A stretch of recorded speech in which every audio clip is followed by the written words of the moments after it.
നിങ്ങളെ മാത്രം വിട്ടതൊരു ഭാഗ്യമായിട്ട് തോന്നിയില്ല. ഇതെന്തോ നരകിപ്പിക്കാൻ വേണ്ടിയിട്ടുള്ള ഒരു രക്ഷപ്പെടുത്തൽ പോലെ ആയി.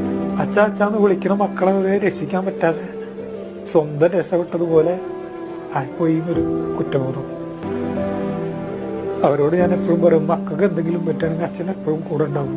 പക്ഷെ എനിക്ക് അവരുടെ കൂടെ നിൽക്കാൻ പറ്റിയില്ല, അവരെ രക്ഷിക്കാൻ പറ്റിയില്ല. ഭാര്യ വന്ന് മക്കളെ 3 ആൾ കിട്ടിയില്ലല്ലേ എന്ന് ചോദിച്ചു.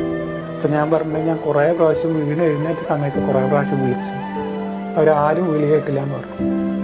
അപ്പൊ ഭാര്യ പറഞ്ഞു, അവൻ അച്ചാന്ന് കുറേ പ്രാവശ്യം വിളിച്ചു, നിങ്ങൾ കേട്ടില്ല.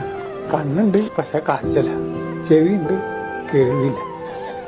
നമ്മുടെ മക്കൾക്കൊക്കെ ചെറിയൊരു അസുഖം വരുമ്പോൾ തന്നെ നമ്മൾ എത്രമാത്രം ടെൻഷൻ അടിക്കുന്നു. ഒറ്റ നിമിഷം കൊണ്ട് 3 മക്കളെയും ഇല്ലാതാവുക. അത് അച്ഛൻ പറയുന്നില്ലേ, അച്ഛ എന്ന് വിളിക്കുന്നുണ്ട്, എന്നിട്ടും രക്ഷിക്കാനായില്ല. എങ്ങനെയാണ് ആ മാതാപിതാക്കൾക്ക് ഒന്ന് കിടന്നുറങ്ങാൻ പറ്റുക? എങ്ങനെയാ സമാധാനത്തോടെ ഇരിക്കാൻ പറ്റുക?